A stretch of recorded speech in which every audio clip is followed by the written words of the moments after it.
ये है कि सेल्वेज एंड टोवेज, ठीक है, सेल्वेज एंड टोवेज, ठीक है ना, जान बचाना है, सेल्वेज हो गया, टोवेज आपको जहाज को टो करके लेके जाना है, ठीक है ना। Salvage is a service rendered by a person who serves a vessel to save any maritime property in danger. Salvage must be considered from three legal aspects. देखिए पहला एस्पेक्ट क्या है, द कॉमन लॉ एस्पेक्ट है, statutory aspect है and contractual aspect है, तीन चीज़ें होती हैं।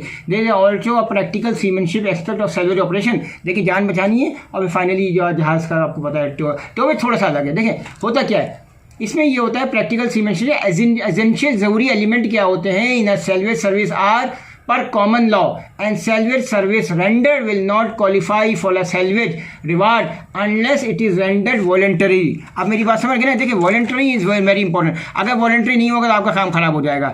The salvage service must be rendered to a recognized subject of salvage. The subject must be in danger and the salvage service must be successful. अच्छा, court applies to the above common law. देखिए होता क्या है, court applies the above common law, the principles in the absence of any express contractual terms where no overriding statutory provision like the Merchant Shipping Act is applicable. अब आप मेरी बात समझ गए होंगे, बड़ा मैंने सिंपल अंदाज में बात करी है। देखिए under the volunteer service the person rendering the salvage service must be a volunteer. देखिए पहली चीज़ इंपॉर्टेंट है इसमें और टोवेज में जो फ़र्क है, वॉलंटियर है, I must be under any pre existing contract या statutory duty to render the service. अच्छा, द क्रू, जहाज़ का जो क्रू है, can not therefore claim salvage reward in respect of their own ship unless the crew agreement has been terminated either expressly या by implication. देखें ये बड़ी important चीज़ है, यानी बाहर का बंदा आया, उसने अपना पूरा सेल्वेज किया, वॉलंटरी किया, तो उसको पूरा इनाम मिल जाएगा, क्योंकि आपका क्रू तो पीछे हट गया ना। आप मेरी बात समझे, आपका क्रू पीछे हट गया, उसने सब कुछ हट गया, तो अब क्या जरूरत है, the crew of the ship can not therefore claim salvage reward in respect, क्यों, of their own ship unless the crew agreement has been terminated under expressly implication, या in some cases the services rendered are express of what could be reasonably expected of the crew under the contract. Harbor tugs and pilotage are in similar position. समझे मेरी बात। अच्छा, however कभी कभी क्या होता है, टग से, मेरी बात सुनिए, अब कैमरा थोड़ा ऊपर कर लें, मैं कैमरा बोल, हाँ ठीक है, बस अब मैं आपको बताता हूँ। देखिए हाउ कभी कभी क्या होता है, tug sail in an emergency would be volunteers and tugs engage होते हैं previously unlaid towing contract are not volunteers. ठीक है, वो टोइंग वाले में है तो वो वॉलंटियर नहीं है, मगर इमरजेंसी में आपकी वो आ गए वैसे वॉलंटियर तो हो जाएगा और उनका वॉलंटियर माना जाएगा। मगर टोवेज का केस डिफरेंट होता है। Salvage service can only be rendered to a maritime property, I property at risk being lost if the salvage service is not rendered. maritime property जो कि इंक्लूड होती है, जहाज़ होते हैं, इक्विपमेंट होता है, उसका cargo, bunker, rack, freight, that could be lost by a non completion of the voyage. आप मेरी बात समझे। देखें ships, provisions, passengers and crew personal effects and the other properties saved at sea like navigation voyage okay do not qualify for salvage rewards. अब मेरी बात समझ गए ना, यानी खाने पीने का सामान, बंदों के जो पर्सनल इफेक्ट्स हैं, जैसे बेचारों का सामान वगैरह होता है, तो क्या बोला कि आपने अगर वो चीज़ सेव कर दी लाइक नेविगेशन वॉच वगैरह, बॉयज़ भी हो गए, उसमें पर्सनल इफेक्ट, पैसेंजर, खाने का सामान, पानी, बंकर, छोटी मोटी चीज़ें जो मैंने बताई ना, उसमें वो चीज़ जो है वो क्वालिफाई सेल्वेज रिवार्ड में नहीं करेगी। The saving of life called life salvage may qualify for a reward provided property is also save along with a life. आप मेरी बात समझे। क्या टाइम हो गया सर आपका? 4 मिनट से। कोई बात नहीं, थोड़ा सा बताना। अच्छा, salvage reward is also payable in respect of aircraft in danger of being lost at sea. When we talk of danger it must be such. अब आप देखें, for the salvage operation the salvage reward is payable out of the value of the property saved. इसका क्या मतलब हुआ? It means के that unless something of the value is saved there can be no salvage reward. There could be no salvage reward. This is what is known as no cure no pay. मगर ठीक है, आपने कोशिश की, आपको पे मिलेगा, वो सिर्फ बाद में फिर LOF 2001 आया और LOF चेंज होता रहा, वो सब चीज़ें बाद में है, मगर इनिशियली जो था वो नो क्योर नो पे था सेल्वेज का। This service may not be entirely successful for the reward to be given as long as thing of value to pay the reward is salvage, जो कि हमें पहले बताया गया था। देखिए अब मैं आपको कुछ चीज़ें और बताना चाहता हूँ। अब मैं आपको क्या बताना चाहता हूँ सेल्वेज के बारे में। इस किस्म के कई डिज़ास्टर हुए, कॉगर एस का डिज़ास्टर हुआ, लोगों की जान बचाई गई और मुख्तलिफ किस्म के इंसिडेंट्स वगैरह हुए, तो हमारे जो है ये सेल्वेज की बंदों ने काम किया। और ठीक है, कभी कभी इसमें इंसान की जान भी चली जाती है। देखिए आपको इस बात का भी ख्याल रखना है कि इंसान की जान भी है सेल्वेज वाले को बहुत है। अब हुआ ये था कि जब Lloyd standard form for salvage agreement बना था तो एलओएफ का फ़ायदा क्या था? देखिए एलओएफ जब बना था ना, excessive claim by the salvage can be avoided. मैं आपको बताऊँ हुआ क्या था। एक्सेसिव क्लेम्स जब हुआ था उसका अवॉइड के लिए बना था। एलएफ इनिशियली स्टेट में जो एलएफ बना गया था बेसिकली नो की और नो पे के एग्रीमेंट पर बना गया था। ठीक है ना, मेरी बात सुने, एग्रीमेंट, मेरी बात सुने, हुआ था, अपना कैमरा करीब कर लें, कैमरा आपको दूर है, ठीक है सर, कोई मसला नहीं। देखिए agreement can be reach by radio if witness और अदर टेलीकॉम मेथड्स, ठीक है ना।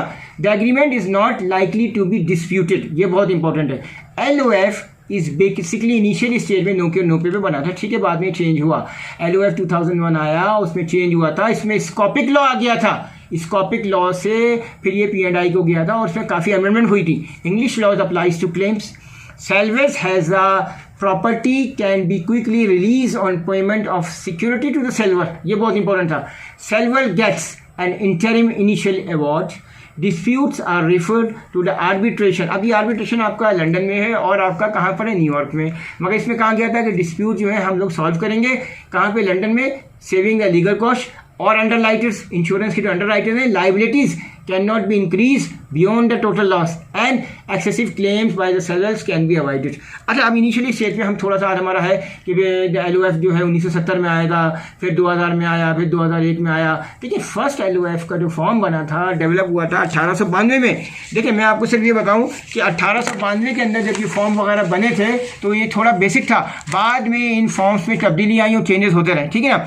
It has undergo 10 revisions from 1970 to 2000, 10 या 12 रिविजन हुई। नो की और नो पे हो ये, फिर 2001 में चेंजेस हुई, फिर P&I का अमेंडमेंट आया, फिर स्कोपिक लॉ का अमेंडमेंट आया, बहुत ज़्यादा चेंजेस होती रही। ये चेंजेस होती रहेंगी, ये मतलब नहीं है कि मतलब ये क्या रिवॉर्ड मिल रहा है क्योंकि इंसान जान बचा रहा है किसी की और वॉलंटरी काम कर रहा है, मतलब उसको कुछ भी नहीं मिल रहा है, ठीक है ना। LOF 1980 also provided a safety net for salvors who agreed to the salvage of loaded oil tankers. It guarantees that the salvage that expenses up to a minimum of 15% of his expenses will be paid in case the value of property saved. Camera ऐसे कर लीजिए, थोड़ा इस side पे आ जाएं, इस side पे आ जाएं कैमरा लेके, ताकि फोटो अच्छी आए। हाँ, आपका कैमरा ठीक है, थोड़ा ऊपर कर लें आप भी, ठीक है, थोड़ा इस साइड पे अपना कैमरा कर लें, ठीक है, ऊपर कर लें अपना कैमरा, आप भी अपना कैमरा ऊपर करें, अच्छा से आए। आप समझे? अब उन्होंने क्या बोला, 1980 में जब हुआ तो उसके बाद से 20 या 30 तब्दीली आई, ठीक है ना। फिर the salvor that express up to a minimum of 15% of expenses will be paid in case the value of the property saves is insufficient to pay for the normal salvor reward. समझे मेरी बात? अच्छा, एलओएफ 2000, अब मैं आपकी बात करता हूँ 2000, should be used where the ship is marine environments are at risk and master has insufficient time to request the owner to arrange for the salvage services. ये कब हुआ था? 2000 के अंदर। ये हम सारे सर्विस का जिक्र कर रहे हैं। On this basis of pre-arranged rate of amount, master has to simply agree. देखिए, master has to simply agree किस बात की हुआ था? The terms before the salvage services commence of LOF 2000, ठीक है सब। LOF 2000 prefer to any other contract and it is superseded LOF 95। फिर वो 2000 superseded 2001, ये चेंज होता रहा। मैं आपको सिर्फ ये बता रहा हूँ, it has usually friendly language and many in convenience. सही है, बहुत सी चीज़ें हैं इसमें चेंज थी। मैं आपको अभी सर्विस का फॉर्म भी दिखाऊंगा जो कि मेरे सामने रखा हुआ है, सामने से रखा है। आप जो है अपने मैं आपको अभी दिखाता हूँ, वहाँ पे लगा इसमें दिखाता हूँ, ठीक है। अब उसके बाद क्या क्या चीज़ें थी, मुख्तलिफ चीज़ें थी। देखिए, आप यहीं पर अपना कैमरा रखें, मैं आपको अभी सर्विस का फॉर्म दिखा रहा हूँ ज़रा, ठीक है। सब 1 मिनट लगेगा। आप अपना सामने का मूवी बनाइए। मेरा ये सर्विस का फॉर्म है, लॉयल स्टैंडिंग ओपन फॉर्म है। ये मेरा प्लान था, सॉरी मैं लाना भूल गया, ठीक है सब। अभी देखें,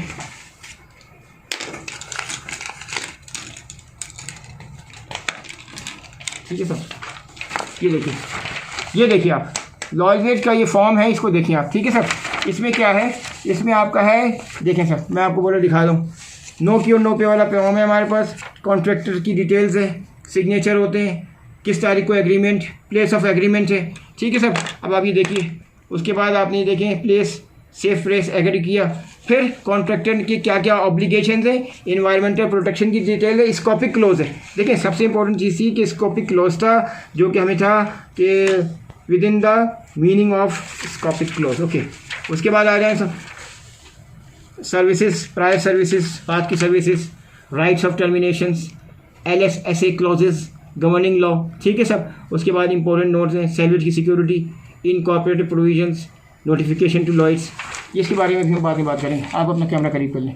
देखिए हुआ क्या था, ये सब चीज़ें इसलिए हुई थी। How does one qualify for a salvage reward?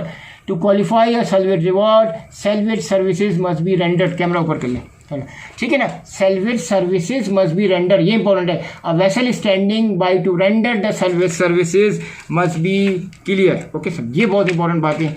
उसके बाद क्या बताया गया था इनको कि salvage services is not titled to any reward.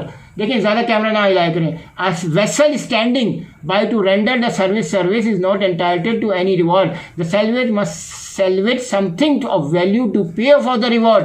The size of the reward depend on many factors, including the degree of danger, the enterprise, and the skill of the salvors, the degree of risk to which the salvors are exposed, the extent of labor of the salvor, the risk of the salvor's property, the value of property saved, and the loss, if any, incurred by the salvors. If merchant ship has rendered the salvage, the services, the self reward is normally divided between the ship owner and the charter, if any master and the crew, मतलब सब में divide होगा। ये बहुत important. कितना time हो गया sir आपका? 11 मिनट से।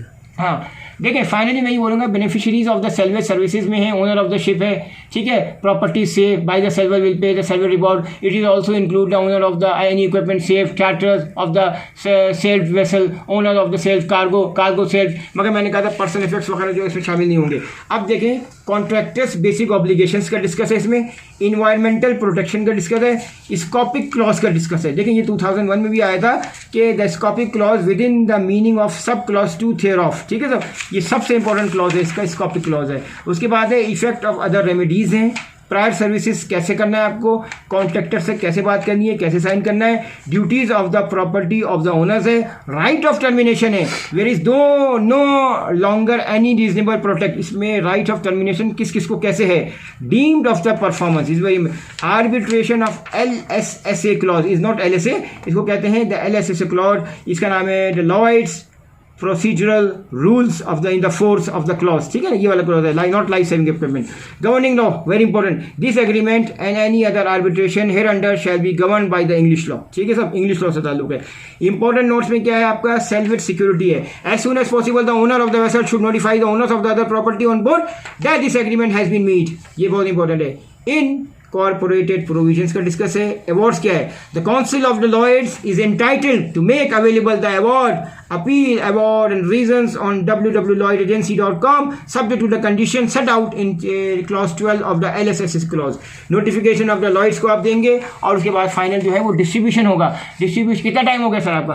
13 मिनट और कोई बात नहीं, हम 15 मिनट करेंगे। If a merchant shipping has rendered the salvage service, the salvage reward is normally divided between the ship owner, charters, broker बुखार नहीं जाता है, if any master, crew, the proportion of the money will depend on the degree of the efforts put by the sea. Although they are not hard and fast rule, traditionally the ship owner has been paid 3/4 of the reward and the remaining quarter going to the master and the crew, that जो कि 1/4% है। 1/4 आप समझे, जब 100 इसका मतलब यानी 3/4 75% आपका ओनर की चला गया। देखिए the beneficiaries of the salvage services, owner of the ship या the property save by the salvage will pay the salvage reward. It will also include the owner of any equipment save, charter of the sailed vessel, owner of the sailed cargo sailed from the vessel या from the sea, owner of the sailed bunker fuel and a party whom the freight is a risk unpaid freight। देखिए इन सबको मिलता है, इसमें कोई tension की बात नहीं है, इसका एक हार्ड और फास्ट रूल होता है,